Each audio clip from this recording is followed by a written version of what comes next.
काम नहीं चलेगा, उर्दू की शरण में जाना ही पड़ेगा। अब अटल जी का जवाब सुनना और तालियां बजाना उस महापुरुष के लिए।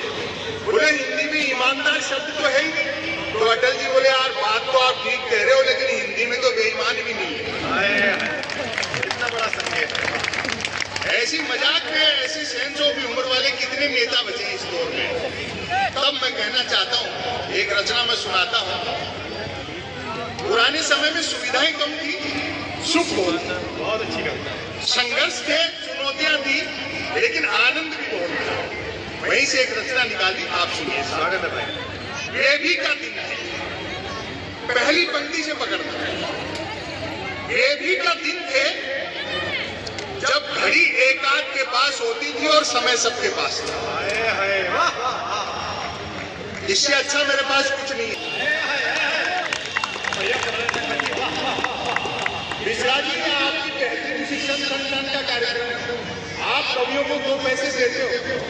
हमारे घर चलते बच्चे अच्छी स्कूलों में पढ़ते, कॉलेजों में पढ़ते, उसके बावजूद यही एक ऐसा दिया है जो अधेरे समय में नहीं पा रहा। हमारी कोशिश रहती है, हमारे लिए कवि सम्मेलन शायद कोई अंतर्राष्ट्रीय मिशन है। हमारी कोशिश रहती है mobile, internet, media, social media में उनकी पीढ़ी शब्दों से मोहब्बत करे, किताबों की तरफ लौटे, बुजुर्गों का सानिध्य हासिल करे। दोस्तों एक निवेदन कर दूं, दुनिया की कितनी भी एडवांस टेक्नोलॉजी हो, उजाला बनाया जा सकता है, धूप नहीं बनाई जा सकती। पुराने समय के जो विरोधाभास थे, उनका जो सुख और आनंद था वो देखे। तब मोबाइल तो क्या लैंडलाइन फोन तक नहीं होता था और याददाश्त अच्छी थी। हर व्यक्ति को 7-7 पीढ़ियां याद रहती थी, अपनी भी और गाली गलौज होने पर दूसरों की भी। हमारी प्राथमिक शिक्षा तो ऐसी थी जिसमें शिक्षा प्राथमिक नहीं थी। हमारा 50 बच्चों, 3 अध्यापकों, 2 पेड़ों और 1 कमरे का स्कूल हुआ करता था। आज तो इतने के बल पर लोग यूनिवर्सिटी चला रहे हैं।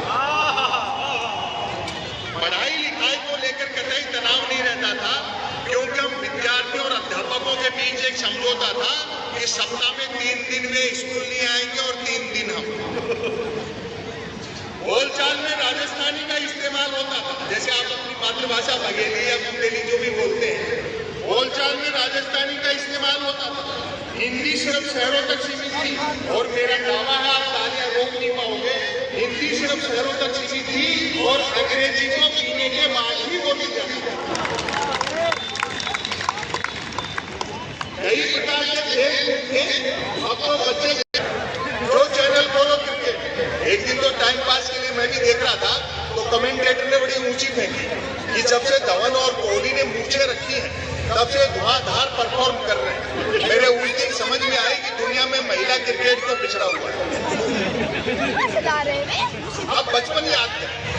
हालांकि क्रिकेट तब भी खेला जाता था, बैट का मालिक बैटिंग करता था और बॉल का मालिक बॉलिंग। फील्डर भी यही 2 होते। बैट टच न होने पर फेंकी हुई गेंद फेंकने वाले को लानी पड़ती है। एक ओवर कुल कितनी गेंदों का होगा, ये गेंद का मालिक अनुसार भागकर या चलकर रन बनाता था। तत्पश्चात गेंद लाता था, अब आपकी तालियां उठेंगी। तत्पश्चात गेंद लाता था।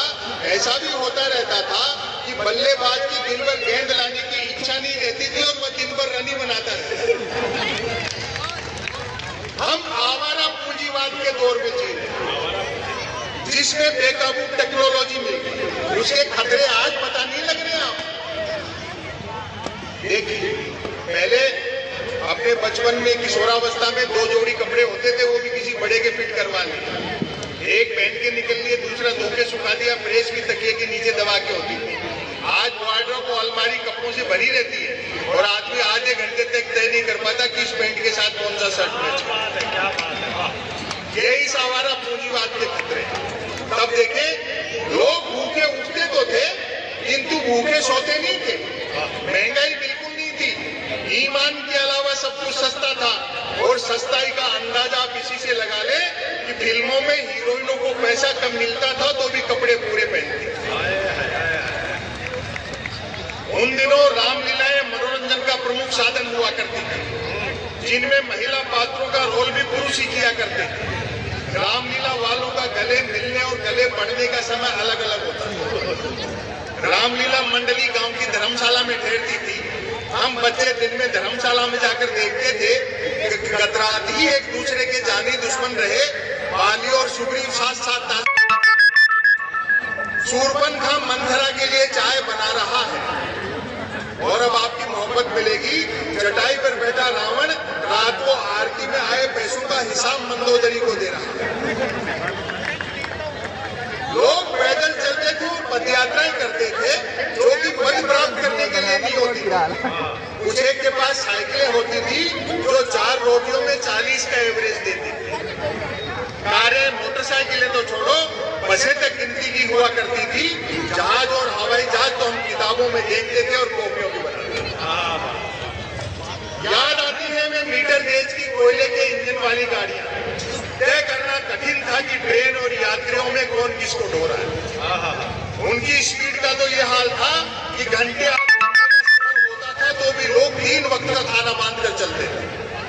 ट्रेन में चढ़ने में जितना पसीना आता था, उतरने में उससे अधिक आता था। यात्री काट की सीटों पर काट के उल्लू बने बैठे रहते थे। डिब्बे में डबली वालों का गाना बजाना चलता रहता और अब आपकी तालियां उठेंगी। डिब्बे में डबली वालों का गाना बजाना चलता रहता था। खड़े यात्री भजन पसंद करते थे और जिन्हें सीट मिल जाती थी वे गजल। लोग फरमाइशें करते रहते थे और डबली वाले गाते रहते थे। डबली वालों को पैसा देने का वक्त आता था तो फरमाइशें करने वाले खुद गाने लगते थे। और मेरा दावा इस बार आपकी तालियां रुकेंगी नहीं। जो चीज हमारे डीएनए में है उसे कोई नहीं सुधार सकता। क्योंकि यात्री को सामान की भी स्वयं ही रक्षा करनी होती थी, अतः खाली हाथ चढ़ते थे तो भी सामान लेकर ही उतरते थे। चिट्ठी पत्री का दौर था। एसएमएस ईमेल वाले क्या जाने पत्र लेखन का सवाल। और हमारे बड़े शायर है उदय प्रताप सिंह जी जो समाजवादी पार्टी के सांसद भी रहे, उनका एक शेर है कि मोबाइलों के दौर के आशिक को क्या पता, रख देते कैसे खत में कलेजा निकाल। चिट्ठी पत्री का दौर था। एसएमएस ईमेल वाले क्या जाने पत्र लेखन का स्वाद। पत्रों में व्याकरण अशुद्ध होते हुए भी आचरण शुद्ध होता था।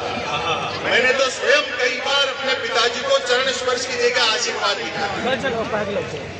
खत लिखता हूँ खून से शाही ने समझना, अर्थात प्रेम पत्र लाल शाही से लिखकर अपने खून से लिखा बताने का विवाद तब भी था। परिणाम भी वैसा ही निकलता था। जिन्होंने वैसे प्रेम पत्र लिख लिख कर कबूतर उड़ाए थे, आज बेचारे शादीशुदा और तोते उड़े। समापन की ओर बढ़ता हूँ। शादी से याद आया, तब शादियों में व्यर्थ का धूम धड़ाका और दिखावा नहीं होता था। बस 2-4 बाराती बैंड पर बजती बीन की धुन पर नागिन डांस कर लेते थे, क्योंकि तब बीन बनाने के लिए रुमाल ही 2-4 बारातियों के पास होते। वह टीवी नहीं रेडियो का युग था।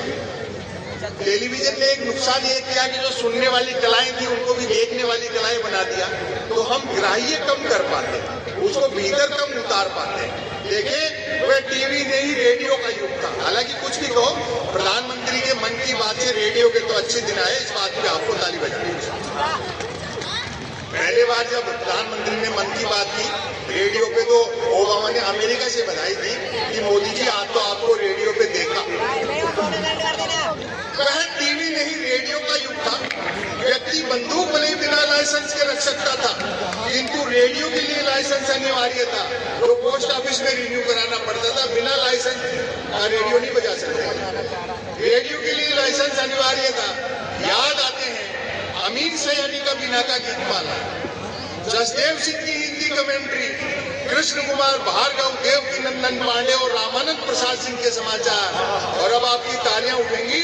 गर्दन झुकाकर बीबीसी तो ऐसे सुनते थे जैसे आज बीबीसी सुनते। बड़ी मोहब्बत थी। मैं इसकी समापन की अंतिम पंक्ति पढ़ता हूँ, तालियां बजा देना, वरना पूरा लेख फिर शुरू कर सकता हूँ। देखो कितना व्याक्रांत है लोग। दोस्तों, कवि सम्मेलन का एक मैसेज होता है मोहब्बत। दुनिया मोहब्बत से चलती है।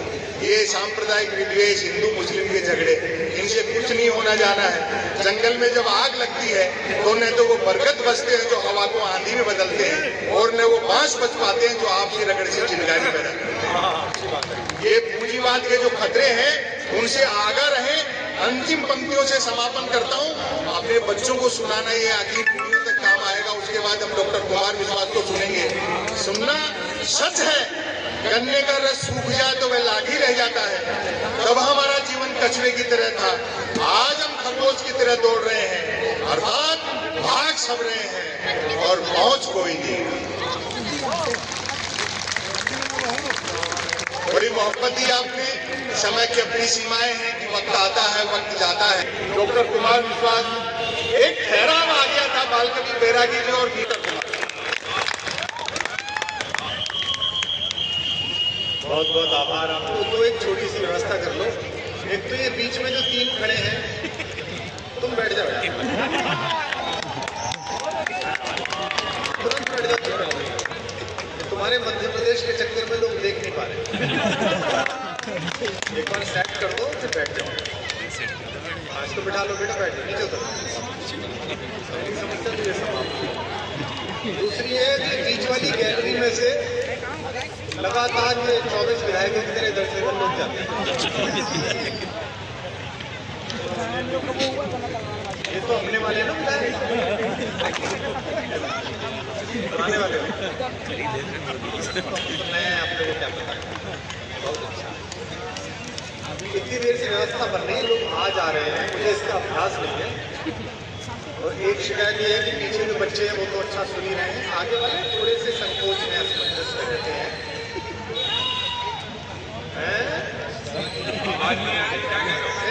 और रात को इतने बजे बोल रहे हैं, गुजरात थोड़ी है जो बंद हो गई है। तालियां वालियां बजाओ, क्या बैठे होते हैं। देखो समझो बात को, मैं इतने साल बाद आया, पेमेंट हो चुका है मेरा, बस नुकसान तुम्हारा है, मेरा कुछ नहीं। मेरी तो मैं निकल जाऊंगा इलाहाबाद, टाइम पे पहुंच जाऊंगा। अब मैं एक तो ये ईको आ रही है, एक बार बोलो 3 बार आती है तो अच्छा है। मैं शायर ने बोला, वरना एक बार तलाक बोलता। और ये तुरंत पकड़ लेते वाजपेयी, बोले अच्छा 3 तलाक आ जा। खुश क्यों नहीं हो, पसंद रहो। हमारे भाई बहनों से सांसद जी हंसो, क्या मेहनत लगती है। मोदी का वोट और कमल का चुनाव हो गया, कार्यक्रम क्या तो कांग्रेसियों को देखो, बेचारे हार के भी चुप हैं। मेहनत से सरकार बनाई, साथ ले गए उठा के। तुम मेहनत करो, चिंता मत। कांग्रेसियों ये देखो, लोकतंत्र में दुनिया जी कहते थे लोकतंत्र की रोटी अलटती पलटती रहनी चाहिए, वरना एक तरफ से ज्यादा सिक जाए तो पकड़ा जाती है। आप लोग बड़ी मेहनत करते हैं, ऐसी बात नहीं है। आपने सिखाया विपक्ष को भी, इनका भी युवराज सड़क पर उतरा, आपने कारण उतरा। आपने वैसे ही रास्ते पर ला दिया था, बेचारा सड़क पर उतर गया, क्या करें। बड़ा मेहनत कर रहा है लड़का, गाड़ी सफेद हो गई, बहुत अच्छा। पद यात्रा भी कराओ कविता जी, और इसकी वर यात्रा भी कराओ। बहुमत ना मिले तो बहु तो मिले। आनंद पूर्वक सुनो। अपन किसी पार्टी के लिए कुछ, अभी मैं आया पीछे तो पत्रकार बोल रहे थे, सर पॉलिटिक्स में बोलोगे कुछ? अबे मैंने कहा स्कूल का प्रोग्राम है, मैं क्यों बोलूंगा। बोले नहीं, आपने भी तो की थी राजनीति। मैंने कहा हाँ की थी, बाद में हमारे साथ होगी। तालियां आराम से बजाओ, सबसे ज्यादा मजा अपना। जब अपने को गाली दे लोगे तब इनके मजे लेने का अधिकार बनेगा। आनंद देखो, यही राजनीति में होने और कविता में होने का अंतर है। आज मैं यहाँ कविता सुना रहा हूँ, आप तालियां बजा रहे हैं, वरना अभी भी सरकार में होता तो दारू के ठेके का हिसाब दे रहा होता, किसको बांटे थे किसको नहीं बांटे थे। चैनल वाले आज माल लेके जाएंगे, कल भर भर के चलाएंगे। कुमार ने ये बोला, कुमार ने वो बोला, बहुत अच्छा। पानी थोड़ी देर के लिए बस, ऐसे खुला घूमने का अधिकार चाय वाले के अतिरिक्त किसी को नहीं दूंगा। उसको तो अधिकार है कहीं घुस जाए। चाय वाले को मैं कभी नहीं रोकता, क्योंकि उसको जिसने रोका उसकी घूमती उठ गई।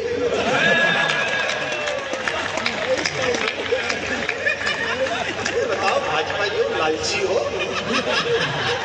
तुम ही जीतोगे। अरे जीतने दो बेचारों की, जैसे जैसे दो सरकार कांग्रेस ने किया, ये उसमें भी गिद्ध दृष्टि लगाए। अशोक गहलोत जी कितने भले आदमी, शरीफ आदमी, उनकी सरकार को चल रहे थे। 5 विधायक एक साथ बाथरूम चले जाए अशोक जी, तो वो परीक्षा लेते हैं। उन्हें कमलनाथ जी का अभ्यास है, उन्हें लगता है पीछे की खिड़की से अमित शाह निकाल के नहीं ले गए। पीछे से कुर्ता खींचा, मैंने कहा भाई साहब ये तो इंजीनियरिंग के लड़के, इनके जीवन में तो लाडली आई लक्ष्मी है। ये तो इसी जुगाड़ में है कि दूसरे की लाडली को अपनी लक्ष्मी कैसे बनाए। अरे बोले कोई बात नहीं कुमार जी, याद रह गया, इसने बोल गया। लेकिन भाजपा में बड़े बड़े नेताओं ने जोर मारा, विधानसभा किसी की हो चलाता नहीं माई है, किसी सरकार की हो चलती नहीं वहां से। पहले पंडित जी चलाते रहे, अब भी आप ये लोग चला रहे हो, अच्छी बात। मैं आनंद के साथ, मेरी तबीयत थोड़ी सी खराब थी, तो नया होटल खुला हुआ था, मैं दवा ले रहा था। ये मुझसे कहने लगा हेमंत दादा दवा क्यों ले रहे हो? मैंने कहा बेटा दिल्ली से आए हैं,